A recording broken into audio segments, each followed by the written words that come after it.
Disclaimer ahead of the game. Mr. Teven is not here today. So the voices of Grover and Mr. D will be played by yours truly, Miss Reams, in all her voice fantastic glory. Only because Miss McDonald already has a lot of them left. That's you can take them anyway. It's fine. We'll save it at the same time. Yeah, at the exact same time. No, we have to do that for next chapter. Don't let me forget. We have to do that for chapter 10. Okay. Okay. Chapter 9. I am offered a quest. The next morning, Chiron moved me to cabin 3. I didn't have to share with anybody. I had plenty of room for all my stuff. The Minotaur's horn, one set of spare clothes, and a toiletry bag. I got to sit at my own dinner table, pick all my own activities, call lights out whenever I felt like it, and not listen to anybody else. And I was absolutely miserable. Just when I'd started to feel accepted, to feel I had a home in cabin 11 and I might be a normal kid, or, well, as normal as you can be when you're a half-blood, I'd been separated out as if I had some rare disease. Nobody mentioned the Hellhound, but I got the feeling they were all talking about it behind my back. The attack had scared everybody. It sent 2 messages. 1, that I was the son of the sea god, and 2, monsters would stop at nothing to kill me. They could even invade a camp that had always been considered safe. The other campers steered clear of me as much as possible. Cabin 11 was too nervous to have sword class with me after what I'd done to the Ares folks in the woods, so my lessons with Luke became one-on-one. He pushed me harder than ever and wasn't afraid to bruise me up in the process. You're going to need all the training you can get, he promised as we were working with swords and flaming torches. Now, let's try that Viper beheading strike again. 50 more repetitions. Annabeth still taught me Greek in the mornings, but she seemed distracted. Every time I said something, she scowled at me, as if I'd just poked her between the eyes. After lessons, she would walk away, muttering to herself, Quest, Poseidon, dirty, rotten, got to make a plan. Even Clarice kept her distance, though her venomous looks made it clear she wanted to kill me for breaking her magic spear.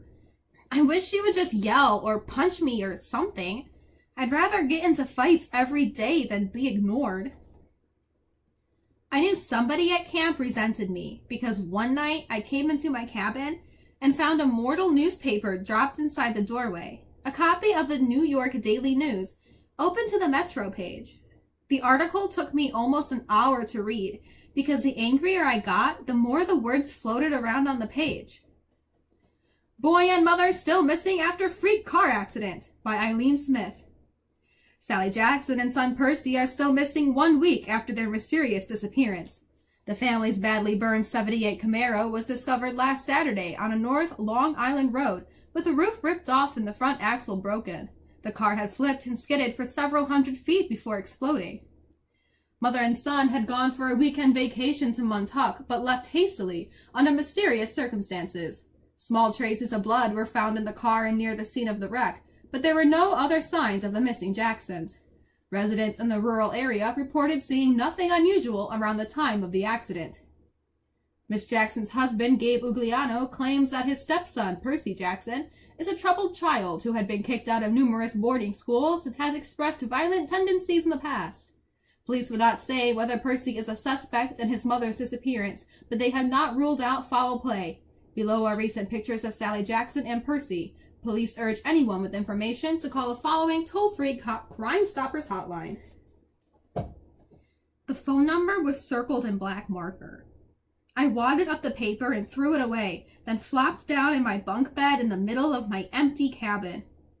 Lights out, I told myself miserably. That night, I had my worst dream yet. I was running along the beach in a storm. This time, there was a city behind me. Not New York. The sprawl was different. Buildings spread farther apart, palm trees and low hills in the distance. About 100 yards down the surf, two men were fighting. They looked like TV wrestlers, muscular with beards and long hair. Both wore flowing green tunics, one trimmed in blue, the other in green.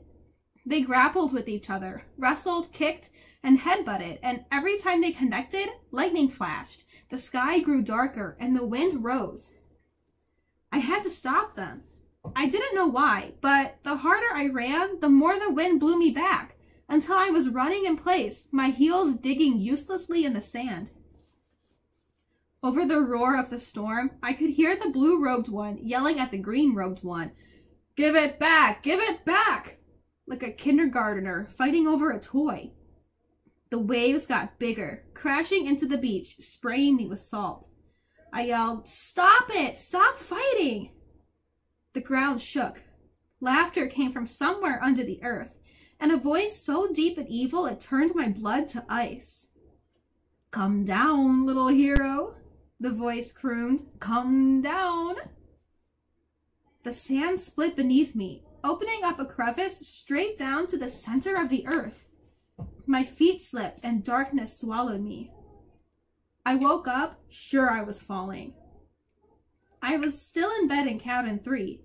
My body told me it was morning, but it was dark outside, and thunder rolled across the hills.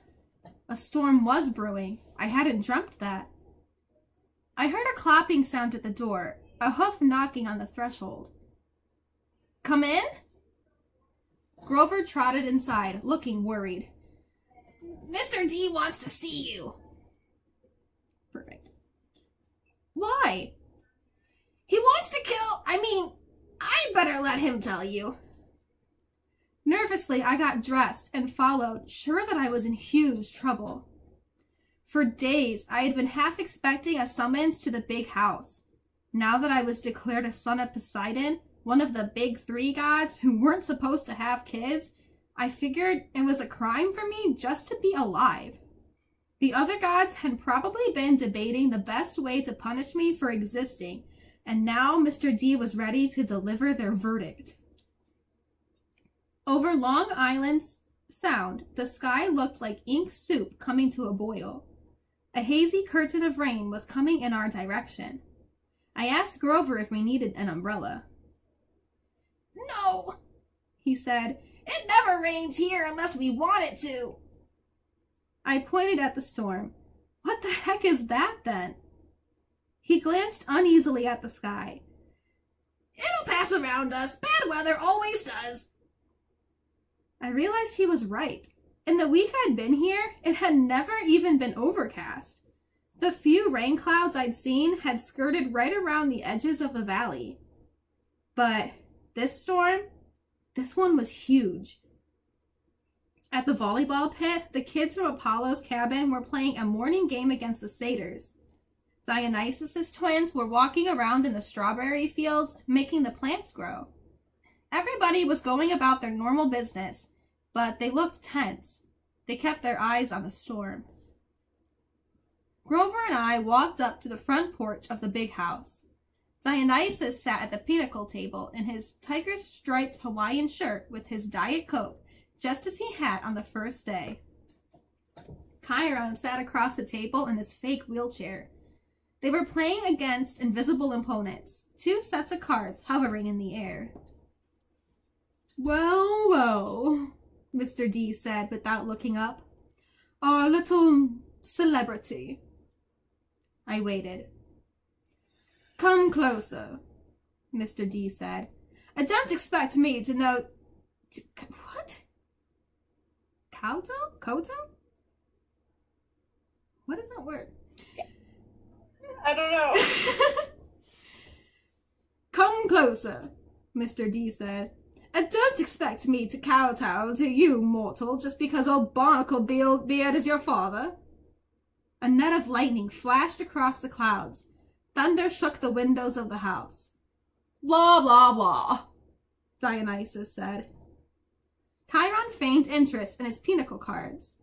Grover cowered by the railing, his hooves clopping back and forth. "If I had my way," Dionysus said.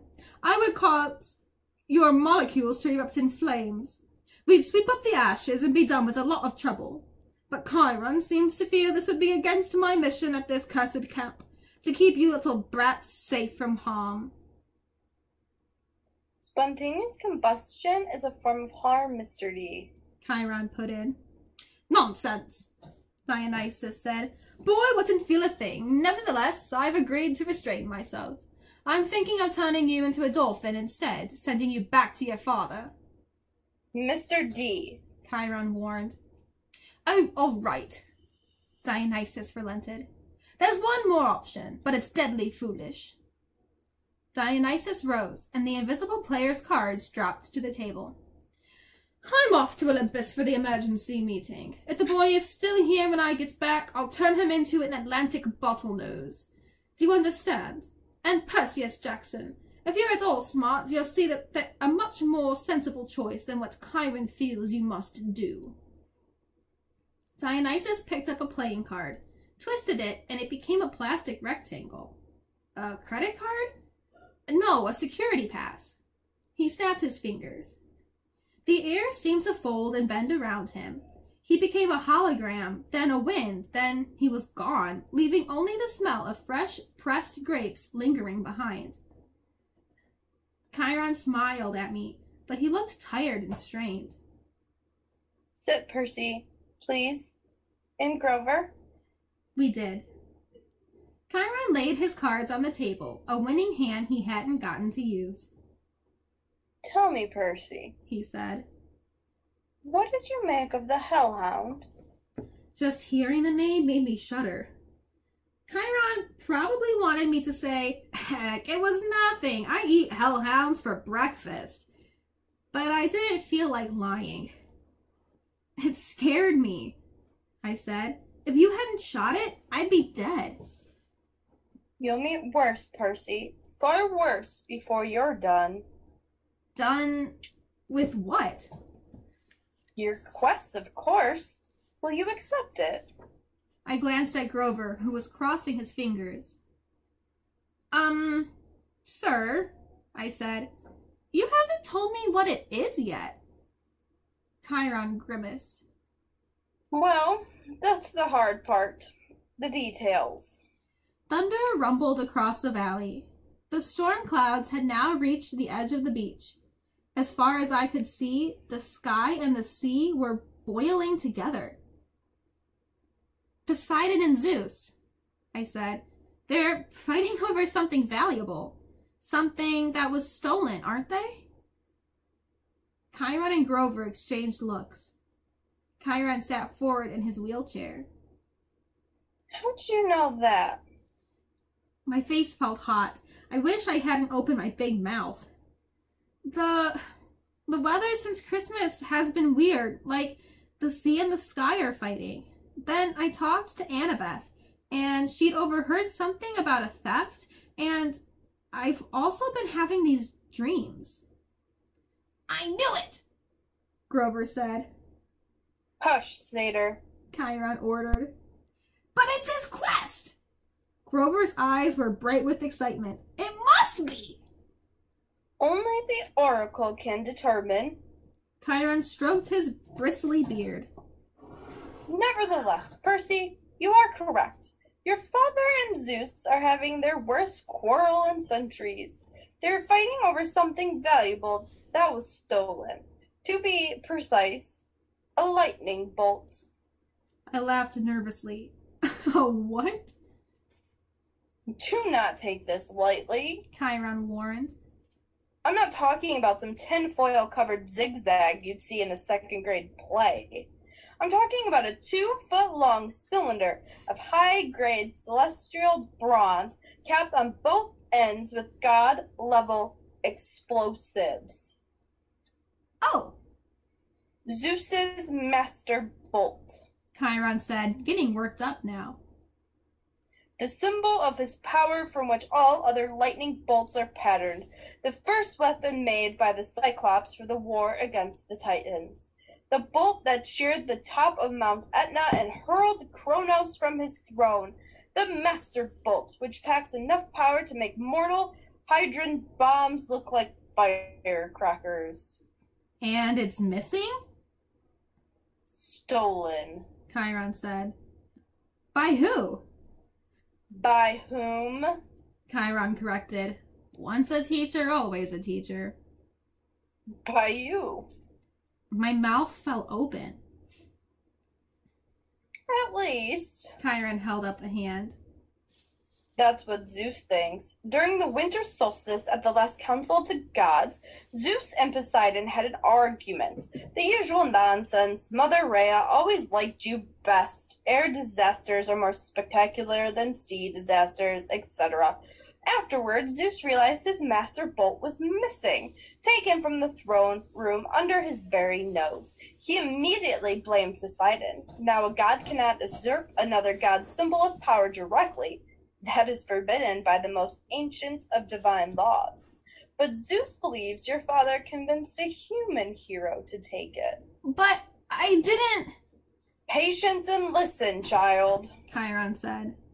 Zeus has good reason to be suspicious. The forges of the Cyclopses are under the ocean, which gives Poseidon some influence over the makers of his brother's lightning bolt. Zeus believes Poseidon has taken the master bolt and is now secretly having the Cyclops build an arsenal of illegal copies, which might be used to topple Zeus from his throne. The only thing Zeus wasn't sure about was which hero Poseidon used to steal the bolt. Now Poseidon has openly claimed you as his son. You were in New York over the winter holidays. You could easily have snuck into Olympus. Zeus believes he has found his thief. But I've never even been to Olympus. Zeus is crazy. Chiron and Grover glanced nervously at the sky. The clouds didn't seem to be parting around us, as Grover had promised. They were rolling straight over our valley, sealing us in like a coffin lid. Percy, Grover said. We don't use the C word to describe the Lord of the Sky. Perhaps paranoid, Chiron suggested. Then again, Poseidon has tried to unseat Zeus before. I believe that was question 38 on your final exam. He looked at me as if he actually expected me to remember question 38. How could anyone accuse me of stealing a god's weapon? I couldn't even steal a slice of pizza from Gabe's poker party without getting busted. Chiron was waiting for an answer. Something about a golden net, I guessed. Poseidon and Hera and a few other gods, they trapped Zeus and wouldn't let him out until he promised to be a better ruler, right?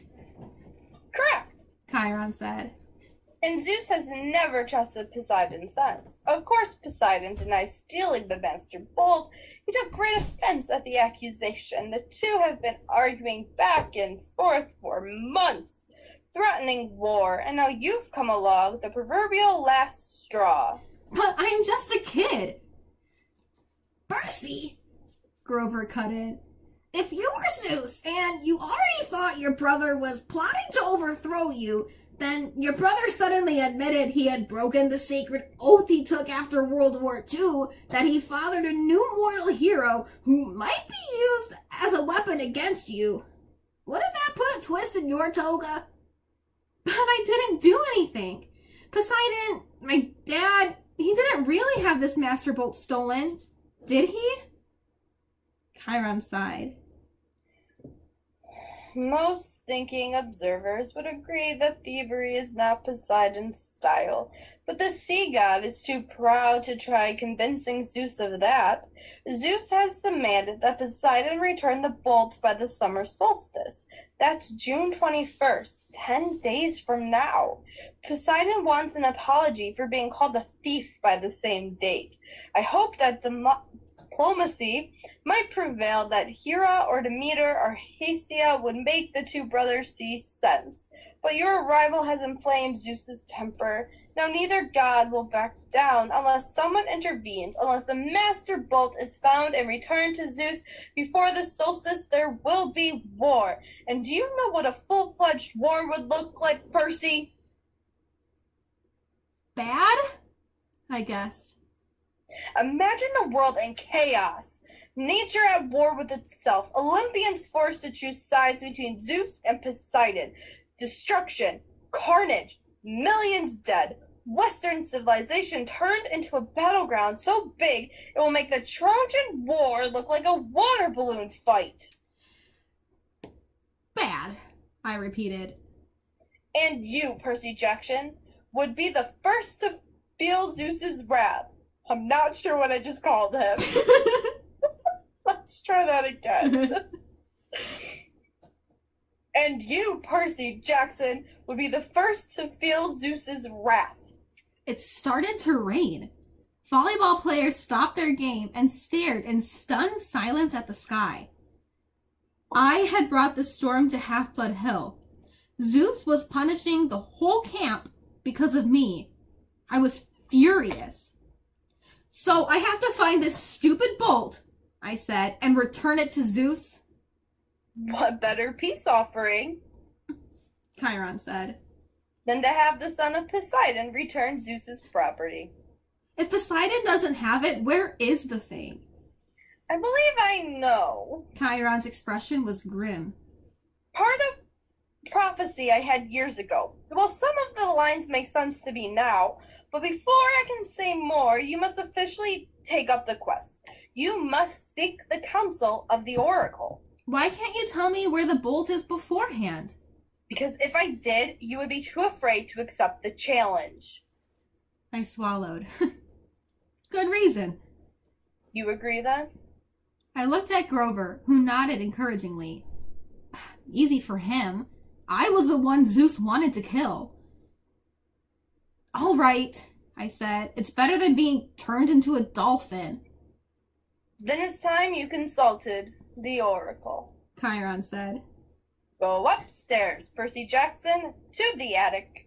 When you come back down, assuming you're still sane, we will talk more. 4 flights up, the stairs ended under a green trap door. I pulled the cord. The door swung down and a wooden ladder clattered into place. The warm air from above smelled like mildew and rotten wood and something else. A smell I remembered from biology class. Reptiles. The smell of snakes. I held my breath and climbed. The attic was filled with Greek hero junk. Armor stands covered in cobwebs, once bright shields pitted with rust, old leather steamer trunks plastered with a sign saying, Ithaca, Circe's Isle, land of the Amazons. One long table was stacked with glass jars filled with pickled things. Severed hairy claws, huge yellow eyes, various other parts of monsters. A dusty mounted trophy on the wall looked like a giant snake's head, but with horns and a full set of shark's teeth. The plaque read, Hydra Head No. 1, Woodstock, New York, 1969.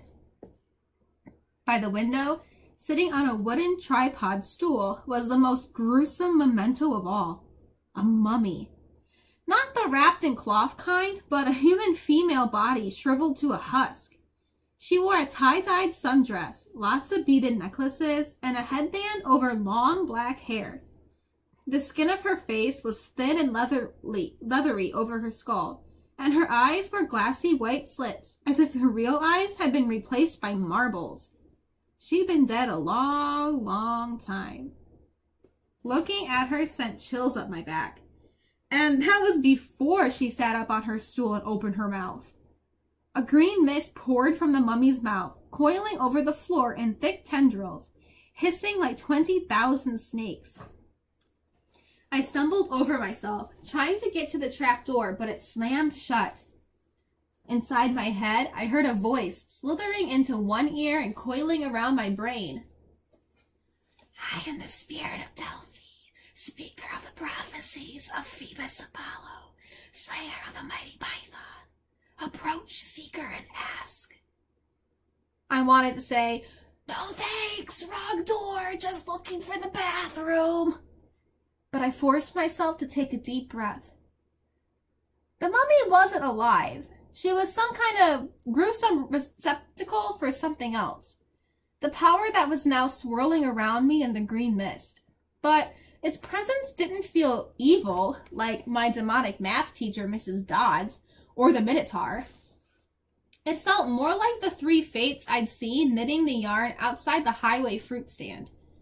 Ancient, powerful, and definitely not human. But not particularly interested in killing me either. I got up the courage to ask, "What is my destiny?" The mist swirled more thickly, collecting right in front of me, and around the table with the pickled monster part jars. Suddenly, there were 4 men sitting around the table playing cards. Their faces became clearer. It was Smelly Gabe and his buddies. My fists clenched, though I knew this poker party couldn't be real. It was an illusion made out of mist. Gabe turned toward me and spoke in the rasping voice of the oracle. "You shall go west and face the god who has turned." His buddy on the right looked up and said in the same voice, "You shall find what was stolen and see it safely returned." The guy on the left threw in 2 poker chips and said, "You shall be betrayed by one who calls you a friend." Finally, Eddie, our building super, delivered the worst line of all. "And you shall fail to save what matters most in the end." The figures began to dissolve. At first, I was too stunned to say anything, but as the mist retreated, coiling into a huge green serpent and slithering back into the mouth of the mummy, I cried, "Wait, what do you mean? What friend? What will I fail to save?" The tail of the mist snake disappeared into the mummy's mouth. She reclined back against the wall. Her mouth closed tight, as if it hadn't been opened in 100 years. The attic was silent again, abandoned. Nothing but a room full of mementos. I got the feeling that I could stand here until I had cobwebs too, and I wouldn't learn anything else. My audience with the oracle was over. "Well?" Chiron asked me. I slumped into a chair at the pinnacle table. "She said I would retrieve what was stolen." Grover sat forward, chewing excitedly on the remains of a Diet Coke. "That's great!" "What did the oracle say exactly?" Chiron pressed. "This is important." My ears were still tingling from the reptilian voice. She said that I would go west and face a god who had turned. I would retrieve what was stolen and see it safely returned. "I knew it," Grover said. Chiron didn't look satisfied. "Anything else?" I didn't want to tell him. What friend would betray me? I didn't have that many. And the last line, I would fail to save what mattered most? What kind of oracle would send me on a quest and tell me, "Oh, by the way, you'll fail"? How could I confess that? "No," I said, "that's about it." He studied my face. "Very well, Percy. But know this. The oracle's words often have double meanings. Don't dwell on them too much. The truth is not always clear until events come to pass." I got the feeling he knew I was holding back something bad, and he was trying to make me feel better. "Okay," I said, anxious to change topics. "So where do I go? Who's this god in the west?" Think, Percy. Chiron said. If Zeus and Poseidon weaken each other in a war, who stands to gain? Somebody else who wants to take over, I guessed. Yes, quite. Someone who harbors a grudge, who has been unhappy with his lot since the world was divided eons ago, whose kingdom would grow powerful with the deaths of millions. Someone who hates his brothers for forcing him into an oath to have no more children, an oath that both of them have now broken. I thought about my dreams, the evil voice that had spoken from under the ground. Hades. Chiron nodded. The Lord of the Dead is the only possibility. A scrap of aluminum dribbled out of Grover's mouth. Whoa! Wait, what? A fury came after Percy. Chiron reminded him. She watched the young man until she was sure of his identity, then tried to kill him. Furies obey only one lord, Hades. Yes, but Hades hates all heroes, Grover protested. Especially if he found out Percy is a son of Poseidon. A hellhound got into the forest, Chiron continued. Those can only be summoned from the field of punishment, and it had to be summoned by someone within the camp. Hades must have a spy here. He must suspect Poseidon will try to use Percy to clear his name. Hades would very much like to kill this young half-blood before he can take on the quest. Great, I muttered. That's 2 major gods who want to kill me. But a quest too! Grover swallowed. I mean, couldn't the Master Bolt be in someplace like Maine? Maine's very nice this time of year. Hades sent a minion to steal the Master Bolt. Chiron insisted. He hid it in the underworld, knowing full well that Zeus would blame Poseidon.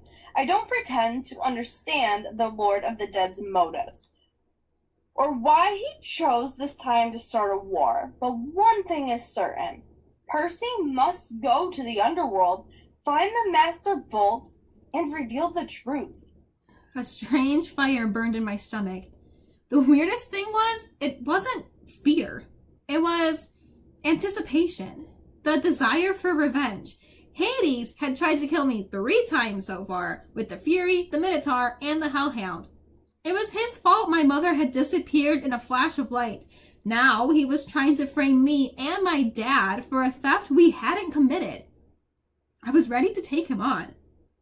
Besides, if my mother was in the underworld... Whoa, boy, said the small part of my brain that was still sane. You're a kid. Hades is a god. Grover was trembling. He'd started eating pinnacle cards like potato chips. The poor guy needed to complete a quest with me so he could get his searcher's license, whatever that was. But how could I ask him to do this quest?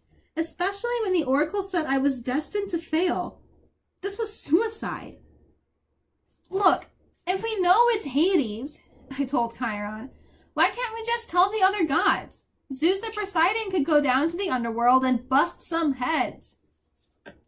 Suspecting and knowing are not the same, Chiron said. Besides, even if the other gods suspect, they're not, I guess they're guys. All right. He's on that level. Me and my bros. All right, take 3. Suspecting and knowing are not the same, Chiron said. Besides, even if the other gods suspect Hades, and I imagine Poseidon does, they couldn't retrieve the bolt themselves. Gods cannot cross each other's territories except by invitation. That is another ancient rule. Heroes, on the other hand, have certain privileges. They can go anywhere, challenge anyone, as long as they're bold enough and strong enough to do it. No god can be held responsible for a hero's actions. Why do you think the gods always operate through humans? You're saying I'm being used. I'm saying it's no accident Poseidon has claimed you now. It's a very risky gamble, but he's in a desperate situation. He needs you. My dad needs me. Emotions rolled around inside me like bits of glass in a kaleidoscope. I didn't know whether to feel resentful or grateful or happy or angry. Poseidon had ignored me for 12 years. Now suddenly he needed me. I looked at Chiron. You've known I was Poseidon's son all along, haven't you? I had my suspicions. As I said, I've spoken to the Oracle too. I got the feeling there was a lot he wasn't telling me about his prophecy, but I decided I couldn't worry about that right now. After all, I was holding back information too. So let me get this straight, I said. I'm supposed to go to the underworld and confront the Lord of the Dead. Check, Chiron said. Find the most powerful weapon in the universe. Check. And get it back to Olympus before the summer solstice in 10 days. That's about right. I looked at Grover, who gulped down the ace of hearts. Did I mention that Maine is very nice this time of year? He asked weakly. You don't have to go, I told him. I can't ask that of you. Oh, he shifted his hooves. No, it's just, satyrs and underground places, well. He took a deep breath, then stood, brushing the shredded cards and aluminum bits off his t-shirt. You saved my life, Percy. If you're serious about wanting me along, I won't let you down. I felt so relieved, I wanted to cry, though I didn't think that would be very heroic. Grover was the only friend I'd ever had longer than for a few months. I wasn't sure what good a satyr could do against the forces of the dead, but I felt better knowing he'd be with me. All the way, G-Man. I turned to Chiron. So, where do we go? The Oracle just said to go west. The entrance to the underworld is always in the west. It moves from age to age, just like Olympus. Right now, of course, it's in America. Where? Chiron looked surprised. I thought that would be obvious enough. The entrance to the underworld is in Los Angeles. Oh, I said, naturally. So we just get on a plane. No! Grover shrieked. Percy, what are you thinking? Have you ever been on a plane in your life? I shook my head, feeling embarrassed. My mom had never taken me anywhere by plane. She'd always said we didn't have the money. Besides, her parents had died in a plane crash. Percy, think, Chiron said. You were the son of the sea god. Your father's bitterest rival is Zeus, lord of the sky. Your mother knew better than to trust you in an airplane. You would be in Zeus's domain. You would never come down again alive. Overhead, lightning crackled. Thunder boomed. Okay, I said, determined not to look at the storm. So I'll travel overland. That's right. Chiron said. 2 companions may accompany you. Grover's one, and the other has already volunteered. If you will accept her help. Gee, I said, feigning surprise. Who else would be stupid enough to volunteer for a quest like this? The air shimmered behind Chiron. Annabeth became visible, stuffing her Yankees cap into her back pocket. I've been waiting a long time for a quest, seaweed brain, she said. Athena is no fan of Poseidon, but if you're going to save the world, I'm the best person to keep you from messing up. If you do say so yourself, I said. I suppose you have a plan, wise girl? Her cheeks colored. Do you want my help or not? The truth was, I did. I needed all the help I could get. A trio, I said. That'll work. Excellent, Chiron said. This afternoon, we can take you as far as the bus terminal in Manhattan. After that, you're on your own. Lightning flashed. Rain poured down on the meadows that were never supposed to have violent weather. No time to waste, Chiron said. I think you should all get packing. Dun dun dun. That was fun. Who would volunteer for such a dangerous quest? Wow, who'd be so stupid enough to volunteer for such a dangerous quest? To go all the way to Los Angeles, which is like a forever and a half drive. I mean, I don't know. I don't know. It's over a day from here, so it's going to be more than that to drive from New York. Yeah, by plane it takes 5 hours. 5 hours, yeah. That's fine. Also, can I just say, we're always hating on Hades. I don't know why we're hating on Hades, but we are. I mean, I don't actually hate Hades.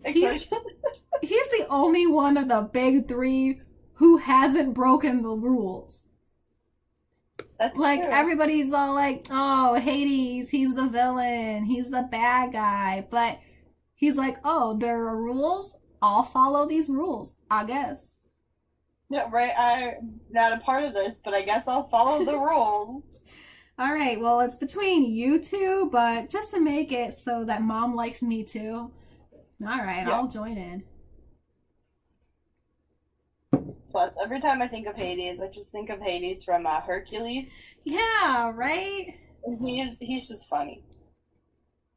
I can't wait. I hope they do a live, because they're supposed to be doing a live action. They're supposed to be doing a live Hercules. Yeah, but there's no cast for it yet. There's no cast. That's okay. Hades is not Hades. Well, Hades Town is on Broadway, but Hercules is off Broadway right now, potentially moving to Broadway. But Jelani Aladdin as Hercules. Whoa. He was the guy who originated Kristoff in Frozen on Broadway. Whoa. That was fun. I hope that Teven is back tomorrow. I really liked also that Mr. D got extremely British. Not gonna lie. That's just where his voice goes. Oh shoot, I didn't mean to drop my book.